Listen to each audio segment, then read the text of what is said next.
خطبہ مسنہ کے بعد قرآن مجید کی بہت ہی مشہور و معروف آیت کریمہ کی تلاوت سے میں نے خود کو مشرف کیا ہے۔ پروردگار عالم اپنے مقدس کلام میں بڑے ہی فصیح و بلیغ انداز میں ارشاد فرماتا ہے، یا ایھا الذین آمنوا، اے ایمان والو، اطیعوا اللہ و اطیعوا الرسول، اللہ اور اس کے رسول کی اطاعت کرو، ولا تبطلوا اعمالکم، اور خبردار اپنے اعمال کو خراب مت کرو۔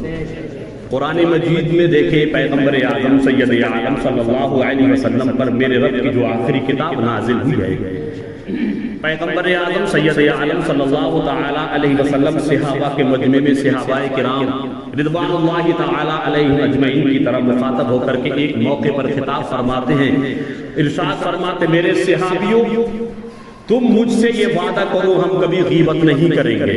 سارے صحابی عرض کرتے، یا رسول اللہ صلی اللہ علیہ وسلم، فداک ابی و امی، ہمارے ماں باپ آپ پہ قربان ہونا یا رسول اللہ، آج آپ ہم سے جو وعدہ کرائیں گے ہم اس وعدے پر سختی سے عمل کریں گے۔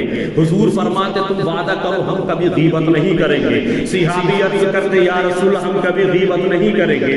پیغمبر فرماتے، تم وعدہ کرو ہم کبھی چغل خوری نہیں کریں گے۔ سارے صحابہ کرام عرض کرتے، یا رسول اللہ، ہم کبھی چغل خوری نہیں کریں گے۔ پیغمبر فرماتے، تم کسی کا حق نہیں مارو گے۔ سارے صحابی عرض کرتے، یا رسول اللہ، ہم کسی کا حق نہیں ماریں گے۔ پیغمبر فرماتے، تم شراب کے قریب بھی نہیں جاؤ گے۔ سارے صحابی عرض کرتے، یا رسول اللہ، ہم کبھی شراب کے قریب میں بھی نہیں جائیں گے۔ پیغمبر اعظم سید عالم صلی اللہ علیہ وسلم نے بڑے بڑے گناہ، جو بہت بڑے گناہ جن کو گناہ اکبری کہتے ہیں، یعنی جن کو گناہ کبیرہ کہتے ہیں، ایک کے بعد سارے گناہوں کی لسٹ بیان فرماتے جاتے ہیں۔ سارے صحابی یہی جواب دیتے ہیں، یا رسول اللہ، ہمارے ماں باپ آپ پہ قربان ہو جائے، ہم آپ سے وعدہ کرتے ہیں ہم غیبت نہیں کریں گے، چغل خوری نہیں کریں گے، ہم چوری نہیں کریں گے، ڈکیتی نہیں ڈالیں گے، کسی کا حق نہیں مانیں گے۔ جب سارے صحابہ سے میرے مصطفیٰ نے سارے وعدے کرا دیے، اب آقا لاسٹ میں ارشاد فرماتے، تو پھر میرا بھی وعدہ سنو، اگر تم ان باتوں پر سختی سے عمل کرو گے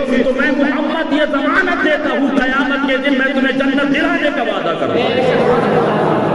یہ مبارک مہینہ جس کو ماہ رجب المرجب کہتے ہیں، اس ماہ مبارک میں ایک اہم ترین شخصیت ہے جن کا کل باعث رجب المرجب تھا، جن کا تاریخ وصال حضرت امیر معاویہ رضی اللہ تعالیٰ عنہ کے نام نامی اس میں گرامی سے جانا جاتا ہے۔ اسی مہینے میں سرکار سیدنا جنید بغدادی رضی اللہ تبارک و تعالیٰ عنہ کے اس کا اہتمام بھی کیا جاتا ہے۔ بہت ساری اہم ترین شخصیتیں ہیں جن کی بارگاہوں میں ہم اور آپ اپنے گھروں میں، محلوں میں، مسجدوں میں، مدرسوں میں بیٹھ کر کے انفرادی طور پر، اجتماعی طور پر اپنا اپنا نذرانِ عقیدت پیش کرتے ہیں۔ کوئی ماہ رجب المرجب میں سرکار غریب نواز کی چھٹی کھاتا ہے اور کھلاتا ہے، کوئی اسی ماہ رجب المرجب میں سرکار امام جعفر صادق کے ٹکڑے کھاتا ہے اور کھلاتا ہے۔ لیکن آؤ پیغمبر اعظم صلی اللہ علیہ وسلم کے یہ صحابی جن کا میں نے نام لیا ہے، حضرت امیر معاویہ جن کو کہا جاتا ہے، یہ کاتب وحی الہی ہیں۔ اس تاریخ کی مناسبت سے تھوڑا سا اشارہ حضرت امیر معاویہ رضی اللہ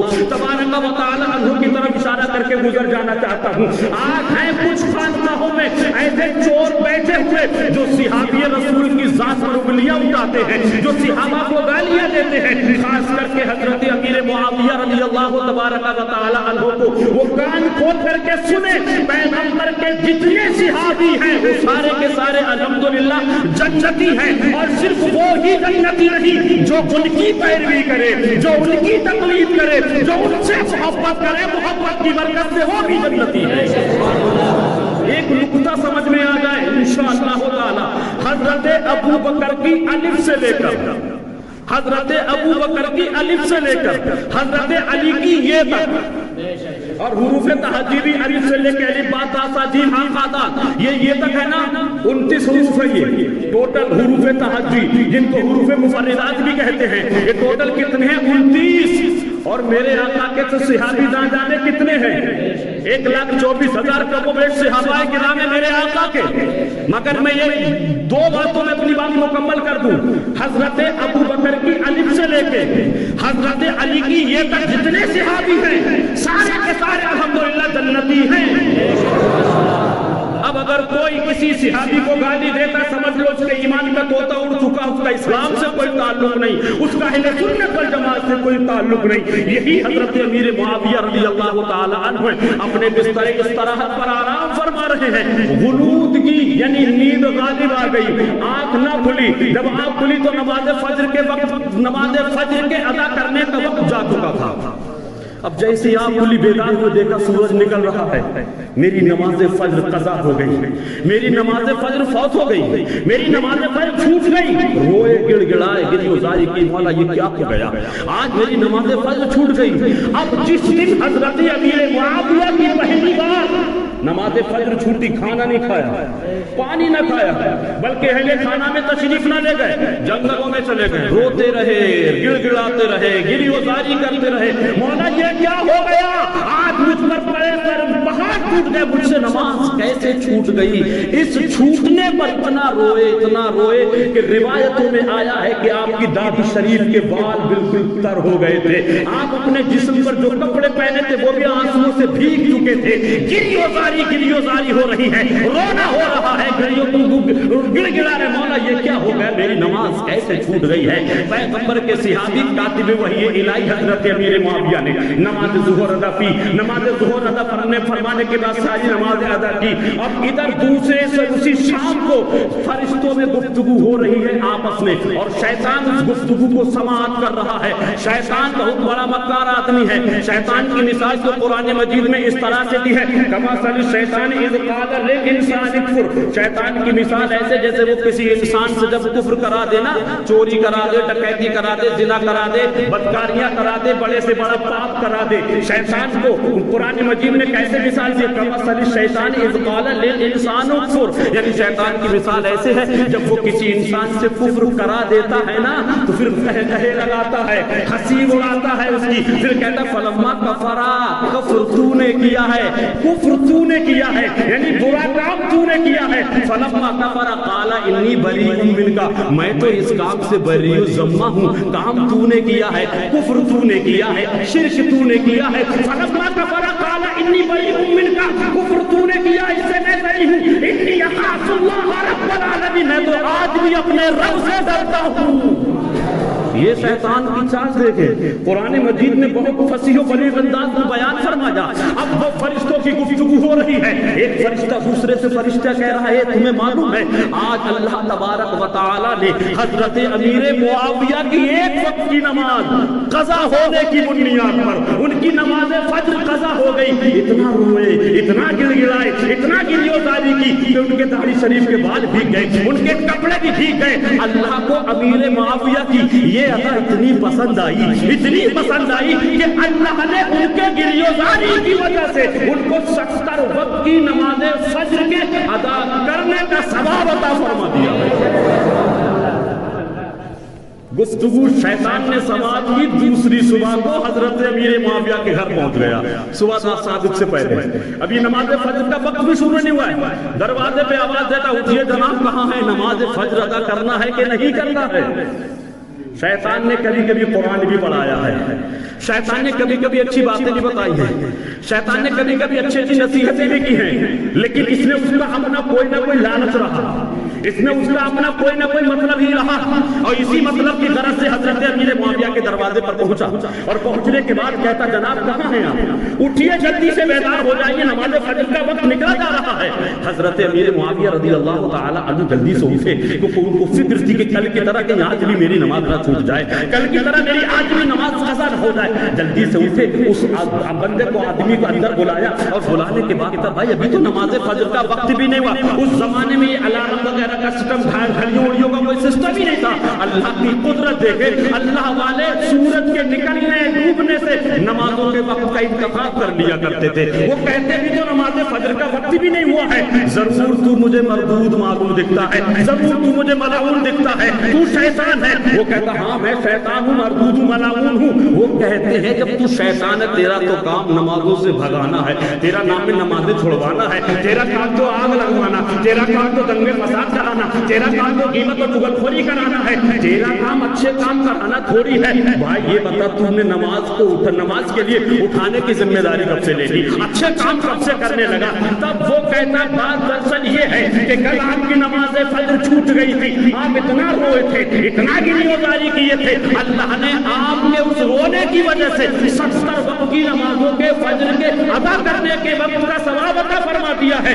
میں چاہتا ہوں کہ کل کی طرح آج نماز نہ چھوٹ جائے، آج اگر چھوٹ گئی پھر آپ روئیں گے، پھر گریبانگاری کریں گے، پھر اللہ تعالیٰ 70 وقت کی نمازوں کے ادا کرنے کا ثواب عطا کرے گا۔ اس لیے میں چاہتا ہوں جلدی اٹھو اور نماز فجر ادا کرو تاکہ ایک ہی وقت کی نماز پڑھنے کا ثواب ملے۔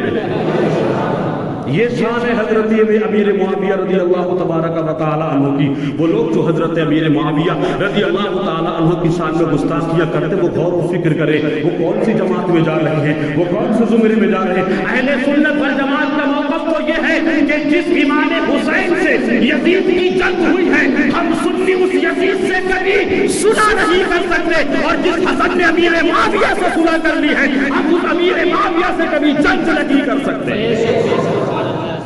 یہی وہ ماہ رجب المرجب ہے جس میں ہم اور آپ بہت سارے بزرگان دین کی بارگاہ میں نظر و نیاز کا اہتمام کیا کرتے ہیں، مگر میرے بھائی سینے پہ ہاتھ رکھ کے تسلی بخش مجھے جواب دو، یہ جو ہم کوڈوں پہ نیاز کرتے ہیں، 11ویں کی بریانی کھاتے ہیں، خواجہ کی چھٹی کھاتے ہیں، شب برات میں حلوہ بھی کھائیں گے انشاءاللہ تعالی، لیکن یہ تو سب متبرک چیزیں ہیں نا، یہ تبرک والی چیزیں ہیں نا، ان پہ قرآن عظیم کی سورتوں کی تلاوت کی جاتی ہے نا، تو قرآن کی تلاوت کردہ آیت مبارکہ کو ہم پڑھتے ہیں، یعنی گونگوں کی نیاز میں قرآن عظیم کی تلاوت ہوتی ہے، قرآن عظیم کی چند سورتیں پڑھ کے فاتحہ جس کو کہتے ہیں پڑھی جاتی ہے، ان کو کھانے کے اندر تو ان کو کھانے کے بعد 11ویں کی بریانی کھانے کے بعد، گونگوں کو کھانے کے بعد، شب برات کا حلوہ کھانے کے بعد، خواجہ کی چھٹی کھانے کے بعد ہماری روح میں جو مردانگی آ گئی ہے نا، زندگی آ جانا چاہیے۔ جو مردہ روحیں ہو چکی ہیں ان کے اندر زندگی آ جانا چاہیے، ان کے اندر زندہ جاویدانی پیدا ہو جانا چاہیے، لیکن نظر و نیاز کے وقت میں،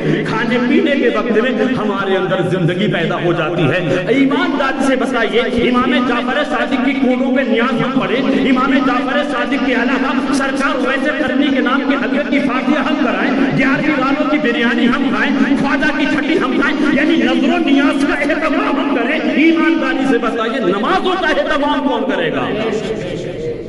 نمازوں کا اہتمام کون کرے گا؟ یہ کام اچھے ہیں کرو، لیکن ان کے بارے میں شریعت کی طرف سے کوئی گرفت نہیں، کوئی سختی نہیں، کوئی پوچھ گچھ نہیں، لیکن البتہ یہ حقیقت ہے کہ قیامت کے دن پوچھا جائے گا نماز کیوں نہیں پڑھی، یہ پوچھا جائے گا روزہ کیوں نہیں رکھا، یہ پوچھا جائے گا زکات ادا کیوں نہیں کی، یہ پوچھا جائے گا رمضان کے مہینے کا روزہ ملا تو روزے کیوں نہیں رکھے۔ اور نماز میرے آقا فرماتے ہیں قرۃ عینی فی الصلاۃ، نماز میری آنکھوں کی ٹھنڈک ہے۔ ایمانداری سے بتاؤ کتنے ایسے بیٹھے ہوں گے جو اپنے نماز کے لیے کہتے ہیں بیٹا تم تو جب آتا ہے نا تو میرے دل کو چین مل جاتا ہے، تو میری آنکھوں کا تارا ہے، تو میری آنکھوں کا چین ہے، تو میری آنکھوں کی ٹھنڈک ہے۔ دادا اپنے پوتے کو بولتا ہے، نانا اپنے نواسے کو بولتا ہے، باپ اپنے بیٹے کو بولتا ہے، بڑا بھائی کبھی کبھی چھوٹے بھائی کو بولتا ہے۔ میں کہتا ہوں یہ محبت ہے جس کو خونی رشتے کی بنیاد پر محبت کا تقاضا کہتے ہیں، لیکن مصطفیٰ کی حدیث سنو، مصطفیٰ فرماتے ہیں جب کوئی نماز پڑھتا ہے میری آنکھوں کو ٹھنڈک پہنچتی ہے۔ کیا مطلب؟ ہمارے رکوع سجود قیام و قرات رکوع تشہد سے مصطفیٰ کو آرام ملتا ہے، مصطفیٰ کو سکون ملتا ہے، مصطفیٰ کو تسلی ملتی ہے، مصطفیٰ کی آنکھوں کی ٹھنڈک پہنچتی ہے۔ ارے جب مصطفیٰ کو ہماری نمازوں پہ پڑھنے سے ٹھنڈک پہنچتی ہے تو دل میں یہ نیت کرو انشاءاللہ نماز پڑھے کہ مصطفیٰ کی آنکھوں کو ٹھنڈک پہنچائے۔ یہ جان کر کے تو ہم کو نماز بالکل اور بھی نہیں چھوڑنا چاہیے، لیکن ماشاءاللہ سبحان اللہ یہ دیکھیں ہمارے کتنے ایسے بزرگ ہیں، کتنے نوجوان ایسے ہیں، ایک زمانہ ہو گیا نماز پڑھتے ہوئے لوگوں کو یہ نہیں معلوم قیام کیسے کرنا ہے، قیام میں کھڑے کیسے ہونا ہے، لوگوں کو یہ نہیں معلوم کہ رکوع کیسے کرنا ہے، لوگوں کو یہ نہیں معلوم کہ سجدہ کیسے کرنا ہے۔ بھائی جان آپ کا کپڑا پھٹ جائے تو ٹیلر کے پاس بھاگتے جاتے ہیں، آپ کے مکان کی ٹنکی گڑبڑ ہو جائے تو پلمبر کو تلاش کرتے ہیں، آپ کے گھر کے اندر رضا اینٹ وغیرہ خراب ہو جائے تو فوراً آپ ایک راج مستری کے پاس جاتے ہیں۔ یعنی دنیا کی جو تمام چیزیں ہیں جب وہ ہماری خراب ہو جاتی ہیں تو کوئی پلمبر کے پاس جاتا ہے، کوئی ٹیلر کے پاس جاتا ہے، طبیعت خراب ہو جائے تو کوئی ڈاکٹر کے پاس جاتا ہے، موبائل خراب ہو جائے تو کوئی موبائل سینٹر کے پاس جاتا ہے۔ ایمانداری سے سینے پہ ہاتھ رکھ کے بتاؤ نمازیں تمہاری خراب ہے، زکاتیں تمہاری خراب ہے، وضو تمہارے درست نہیں ہے، غسل تمہارے درست نہیں ہے، بتاؤ پلمبر کے پاس جانا ہے کہ ڈاکٹر کے پاس جانا ہے، ڈاکٹر کے پاس جانا ہے کہ مینیجر کے پاس جانا ہے؟ قرآن کہتا ہے فَاسْأَلُوا کہ ان کنتم لا تعلمون، جس کا تمہیں علم نہیں ہے اہل علم کے پاس جاؤ. وضو تمہارا درست نہیں ہے تو اماموں کے پاس جاؤ. غسل تمہارا درست نہیں ہے تو اہل علم کے پاس جاؤ، وہ اپنا بھی غسل درست کریں گے، تمہارا بھی وضو درست کریں گے. لیکن نہیں نماز باندھ لی، نیت باندھ لی، ان کو یہ نہیں معلوم کہ نماز کی حالت میں دیکھنا کہاں ہے. آج بھی بہت سارے ایسے میرے بزرگ نوجوان ہیں. میرا مقصد کسی کی دلاداری نہیں، بلکہ میں پھر یہ لفظ بولوں گا کہ میں آپ کی اصلاح کرنے کی غرض سے یہاں پر کھڑا ہوتا ہوں. مہربانی کریں بھائی جان، آپ اپنی نمازیں درست کریں، اپنے وضو درست کریں، اپنے غسل درست کریں. نماز تو پڑھی جا رہی ہے، نماز پڑھنے کے بعد السلام علیکم ورحمۃ اللہ جب ہم بولتے ہیں نماز سے جب باہر ہوتے ہیں تو داہنے اور بائیں کانے پہ دیکھنے کا حکم ہے. لیکن لوگ آج بھی اس لائن میں دیکھتے ہیں اور پھر اس لائن میں دیکھتے ہیں. یہ کیا نماز ہے؟ ایک زمانہ ہو گیا آپ کو نماز پڑھتے پڑھتے، کم از کم آپ اپنی نمازیں تو درست کریں. بیچاروں نے شیٹ سلوا رکھی ہے اس طریقے کی، نماز کی حالت میں ہے، قیام کیا ہے، قرات کی جا رہی ہے، رکوع میں چلے گئے، جب قاعدے میں پہنچے تو اس کو کھینچ کے آگے بڑھا رہے ہیں. بھائی جب تو نے شیٹ چھوٹی سلوائی ہے تو پھر قاعدے کی حالت میں کھینچ کو بڑا کیسے کر پائے گا؟ نماز یہ نماز ہے؟ یہ کیسی نماز ہے؟ نماز کی حالت میں لوگ اپنا کپڑا سنبھالیں، رکوع سے اٹھے تو کرتا سنبھالا، سجدے میں گئے تو کرتا سنبھالا. حضور فرماتے نماز کی حالت میں کپڑوں سے کھیلنا، داڑھی سے کھیلنا ممنوع ہے. نماز پڑھی جا رہی ہے، بہت ساروں کو دیکھا داڑھی بھی سنبھال رہے ہیں، قیام بھی ہو رہا ہے، قرات بھی ہو رہی ہے. یہ کیا ہو رہا ہے؟ یہ نماز نہیں. یہ نماز میں کراہتیں پیدا کرنے والی تمام چیزیں، جس سے نماز میں کراہت پائی جاتی ہے وہ پھر نماز نہیں ہوتی ہے. اب بتائیے آپ کیسے نماز درست کریں گے؟ میں نے بہت پہلے اعلان کیا تھا بھائی جان نوجوان حضرات، گزارش ہے میں پھر کہہ رہا ہوں اپنی نماز درست کر لیں. آج میں نوجوانوں کے حالات کو دیکھتا ہوں، اللہ کا شکریہ ادا کرے کہ آپ مسلمان ہیں. حالات دیکھیے، 20,000 40,000 25,000 15,000 کے موبائل لے کر کے یہ نوجوان گندی نالیوں کے کنارے بیٹھ کے کھڑے ہو کر کے اپنا قیمتی وقت برباد کرتے ہیں. گانے سنتے ہیں، موبائل میں نہ جانے کیا کیا دیکھتے ہیں. 20,000 کا موبائل لینے کے بعد بھی اگر تم موبائل کے ذریعے وضو درست نہ کرا سکے تو لعنت ہے تمہاری زندگی. تم نے وہاں گندی نالی کے کنارے بیٹھ کر کے تم نے کرا کیا. مجھے یہ بتاؤ تمہارے پیدا ہونے کا مقصد کیا ہے؟ تم دنیا پہ آئے کیوں ہو؟ قرآن سے پورا قرآن کہے گا میں نے انسانوں کا اس لیے رب قرآن میں فرماتا ہوں وما خلقت الجن والانس الا لیعبدون، ہم نے انسانوں اور جنوں کو اپنی عبادت کے لیے پیدا فرمایا ہے. تم ایمانداری سے سینے پہ ہاتھ رکھ کے بتاؤ نوجوانوں، آج کے حالات پہ غور و فکر کرو. خدا کی قسم دنیا کا کفر مل کر کے تمہیں مٹانے میں لگا ہے، لیکن تم ہو کہ تم آج بھی اپنی زندگی غفلت کی چادر اوڑھ کے کاٹ رہے ہو. کیا تمہیں اسی لیے پیدا کیا گیا تھا 20,000 کا موبائل لے کر کے اپنے محلے کو چھوڑ کے دوسرے کے محلے میں جا کر کے غنڈہ گردی کرنا، تیری میری ماں بہنوں پر گندی نظر سے دیکھنا، یہ تمہارا کام نہیں تھا. یاد رکھیے گا جب تم کسی بہن بیٹی کی عزت کرو گے ایک بار، اللہ تعالیٰ تمہاری بہن بیٹیوں کی عزت کرائے گا 70 بار. عزت دو گے تو عزت ملے گی، پیار دو گے تو پیار ملے گا، رسپیکٹ ٹو رسپیکٹ، عزت دو گے تو عزت ملے گی، محبت دو گے تو محبت ملے گی. جب تم دوسروں کی بہن بیٹیوں کو گندی نظر سے دیکھو گے نا تو گیروان میں جھانک کے دیکھ لو، ایک وہ دن آئے گا کہ تمہاری بہن بیٹیوں کی بھی عزت محفوظ نہیں رہے گی. کیوں نہیں سمجھتے اس بات کو؟ کیوں نہیں سمجھتے حالات کو؟ قرآن تو کہتا قرآن میں رب کہتا میں نے انسان اور جنوں کو اپنی عبادت کے لیے پیدا فرمایا. تمہارے پیدا ہونے کا مقصد یہی ہے کہ لحاظ میں بڑے واٹس ایپ چلاتے رہنا، فیس بک چلاتے رہنا، یوٹیوب چلاتے رہنا، ٹویٹر دنیا بھر کے چلاتے رہنا. تمہیں اسی لیے پیدا نہیں کیا ہے، تمہیں تو اللہ نے اپنی عبادت کے لیے پیدا کیا ہے. تمہیں تو دنیا میں اللہ نے اسی لیے پیدا کرا کہ لوگ تمہیں دیکھ کے برائی کا خاتمہ کریں. لیکن اب جب تم ہی برائی کے دلدل میں پھنسے ہوئے ہو تو اللہ تمہارا لے گئی بہن ہے، اللہ تمہارا مہربان ہے، اللہ تم پہ رحم کرے، اللہ تم پہ اپنا کرم کرے. میں پھر ایک درد ہے جو میں آپ کے سامنے پیش کر رہا ہوں. نوجوانوں آج اسلام کو سمجھ لو، نوجوانوں آج اسلام کو سمجھ لو گے تو انشاءاللہ تمہاری آنے والی نسلیں انشاءاللہ اسلام کو سمجھنے والی پیدا ہوں گی. ورنہ آج اسلام سے تم دور بھاگو گے تو پھر تمہاری نسلوں کے بارے میں کون یقین کے ساتھ کہہ سکتا ہے؟ اس لیے سوچو، غور و فکر کرو. سب سے پہلی چیز یہ کہ اپنی نمازیں، اپنے وضو، اپنے غسل درست کرنے کی کوشش کرو. پہلے نماز کو درست کرو، نیاز کو بعد میں درست کر لینا. اللہ تعالیٰ کی مقدس بارگاہ میں دعا ہے کہ اللہ ہمیں اور آپ کو، تمام عالم اسلام کے خوش عقیدہ مسلمانوں کو حضور کے صدقے میں نماز پنجگانہ جماعت کے ساتھ ادا کرنے کی ہمت اور توفیق نصیب فرمائے. استغفر اللہ ربی من کل ذنب و اتوب الیہ. السلام علیکم.